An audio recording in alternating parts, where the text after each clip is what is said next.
Bonsoir Olivier Faure.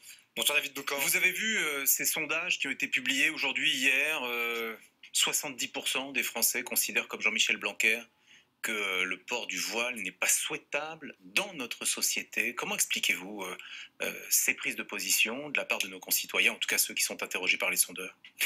Parce qu'aujourd'hui, on a un débat qui a été entamé par le chef de l'État sur l'immigration. On a ensuite connu l'attentat de la préfecture de la police de Paris. Et puis maintenant, on a cette affaire de la Bourgogne-Franche-Comté avec cette interpellation musclée d'un élu du Rassemblement national qui conduit à ce qu'à nouveau, eh bien, la mèche allumée par le chef de l'État se transforme en feu à la plaine. C'est le chef de l'État qui a allumé une mèche. Mais je suis désolé de vous rappeler que on a un chef de l'État qui n'a pas été clair, qui nous a dit on va voir ce qu'on va voir, qui a laissé entendre qu'il y avait un problème avec l'immigration, qui laisse ses ministres finalement se diviser sur tous les plateaux de télévision. On a un ministre Jean-Michel Blanquer, on a un autre ministre Bruno Le Maire qui viennent se battre contre le voile. Vous avez en face Sylvia Ndiaye et Cédric O qui disent exactement l'inverse. Donc la question aujourd'hui c'est quelle est la parole du chef de l'État?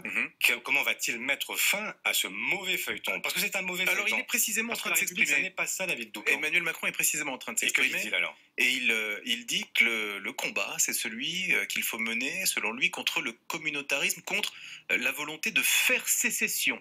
Voilà ce que est en train de déclarer Emmanuel Macron en ce moment depuis Toulouse au terme d'un conseil des ministres franco-allemands. Mais il faut qu'il soit clair aussi justement sur ce qu'est aujourd'hui la position de son gouvernement, de ses ministres sur une question qui a enflammé par le passé l'ensemble de notre pays avec des polémiques incessantes sur une question qui ne le mérite pas. Mais ça n'existe pas le communautarisme. Vous êtes élu de Seine-et-Marne, Olivier Faure. C'est pas ce que je dis. Je dis simplement que la question dont on parle, et même y compris le sondage que vous citez, c'est la question de savoir si une femme peut accompagner des enfants pour une sortie scolaire alors même qu'elle est voilée.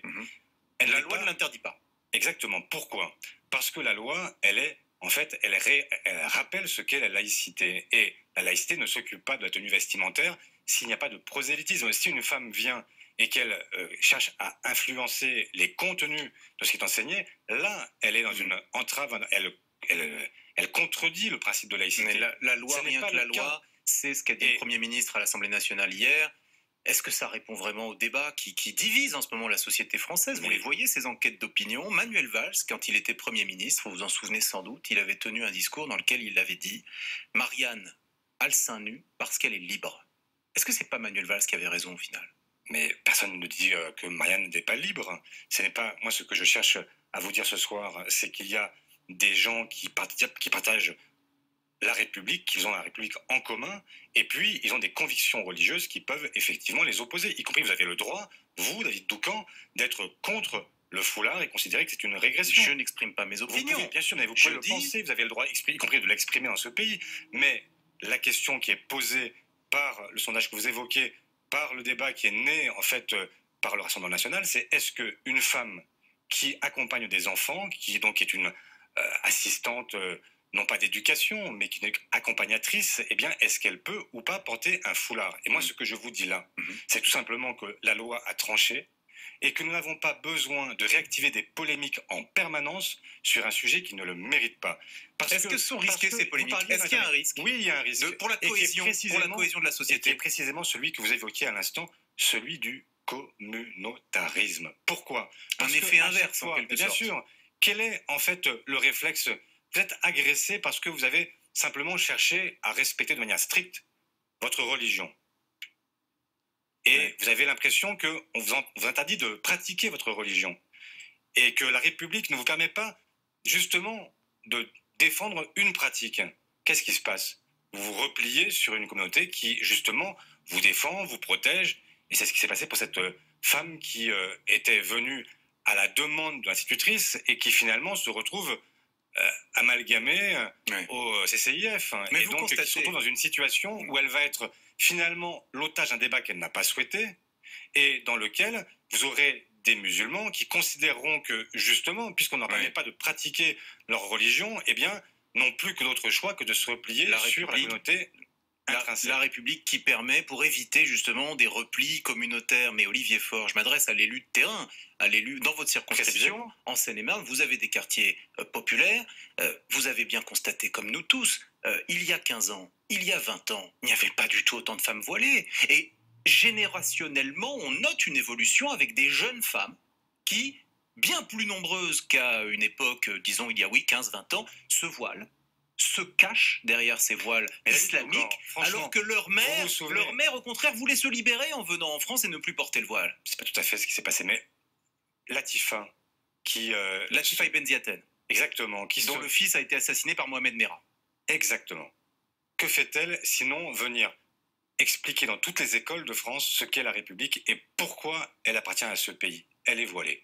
Est-ce que vous considérez que quand elle vient dans ces conditions-là, elle est un obstacle à notre vivre ensemble? Est-ce qu'elle est un obstacle à la façon dont on avance? Dans ma propre circonscription, puisque vous m'interpellez sur ce que je vis, et j'étais avant-hier en discussion avec une amie qui est syndicaliste, CGT, et qui est voilée.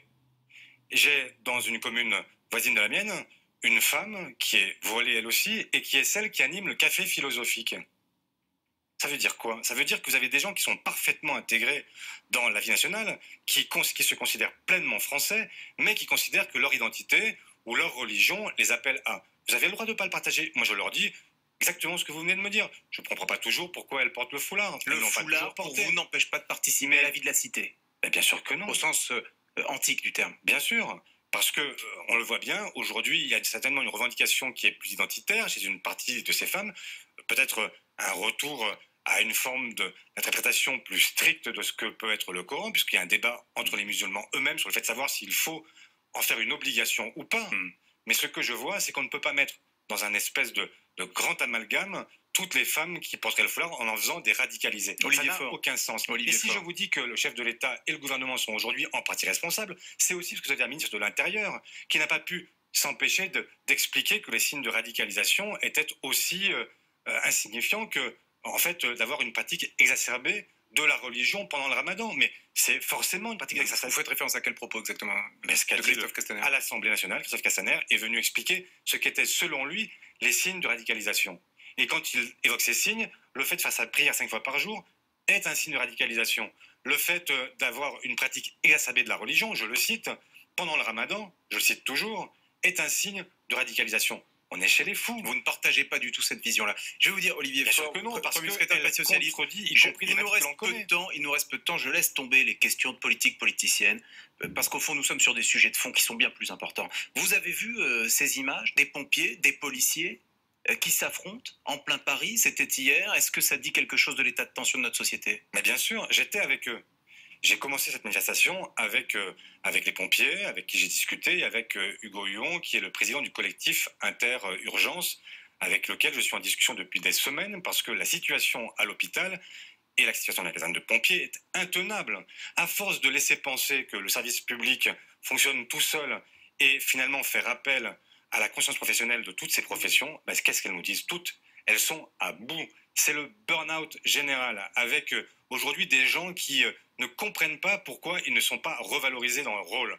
Et donc, oui, quand on les voit, effectivement, quand on voit qu'on envoie la police, y compris devant l'Assemblée, à quelques mètres de l'Assemblée, il y avait des pompiers qui étaient là aussi, et que j'ai vu en fait se faire gazé par les policiers. De gaz lacrymogène. Voilà. Se faire gazer, je n'aime pas cette expression, parce qu'elle renvoie à des pages de l'histoire qui sont bien plus graves. Je me permets de le signaler, non pas à vous personnellement, Olivier Faure, mais parce qu'on l'entend beaucoup depuis quelques semaines. Il y a beaucoup de sujets d'actualité, vous reviendrez. Vous êtes le bienvenu.